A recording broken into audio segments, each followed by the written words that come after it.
നടി ശ്രുതി ഹാസൻ സ്ഥിരം മദ്യപാനിയോ? ഉലകനായകൻ കമൽഹാസന്റെ മകൾ എന്നതുകൊണ്ട് തന്നെ സിനിമാ ലോകം കാത്തിരുന്ന നായികയായിരുന്നു ശ്രുതി ഹാസൻ. തമിഴിൽ ഒരു പിടി നല്ല സിനിമകളുടെ ഭാഗമാകാൻ ശ്രുതിക്ക് കഴിഞ്ഞിട്ടുണ്ട്. ഇപ്പോൾ തന്നെ മദ്യപാന ശീലത്തെക്കുറിച്ച് തുറന്നു പറഞ്ഞിരിക്കുകയാണ് താരം. താൻ ഒരുപാട് കാലം മദ്യപാനത്തിന് അടിമയായിരുന്നു എന്ന് ശ്രുതി ഹാസൻ എപ്പോഴും മദ്യപിക്കാൻ ആഗ്രഹിച്ചിരുന്നു.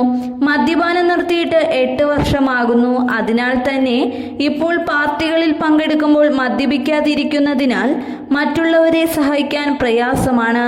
കഴിഞ്ഞ കാലത്തെക്കുറിച്ച് തനിക്ക് യാതൊരു ഖേദവുമില്ലെന്നും മദ്യപിക്കാതിരിക്കുന്നതിൽ തനിക്ക് സന്തോഷമേ ഉള്ളൂ എന്നും ശ്രുതി പറയുന്നു. മദ്യം ഉപയോഗിച്ചിട്ടുണ്ടെങ്കിലും ഒരിക്കൽ പോലും മയക്കുമരുന്ന് ഉപയോഗിച്ചിരുന്നില്ലെന്നും ശ്രുതി വ്യക്തമാക്കി.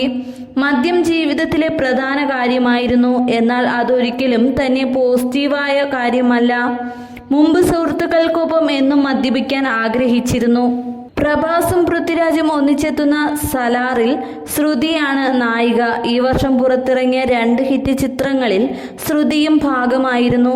ബാലകൃഷ്ണയ്ക്കൊപ്പം വീരസിംഹ റെഡ്ഡിയിലും ചിരഞ്ജീവിക്കും രവി തേജയ്ക്കുമൊപ്പം അഭിനയിച്ച വാൾട്ടയർ വീരയിലും ശ്രുതിയായിരുന്നു നായിക. ചെന്നൈയിൽ സ്കൂൾ ജീവിതവും മുംബൈയിൽ കോളേജ് ജീവിതവും പൂർത്തിയാക്കിയ ആളാണ് ശ്രുതി. പിന്നീട് സംഗീതത്തിലേക്ക് തിരിയുകയും അമേരിക്കയിലേക്ക് സംഗീതം പഠിക്കാൻ പോവുകയും ചെയ്തു.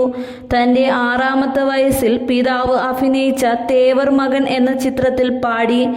ഇതിൻ്റെ സംഗീത സംവിധാനം ഇളയരാജയായിരുന്നു.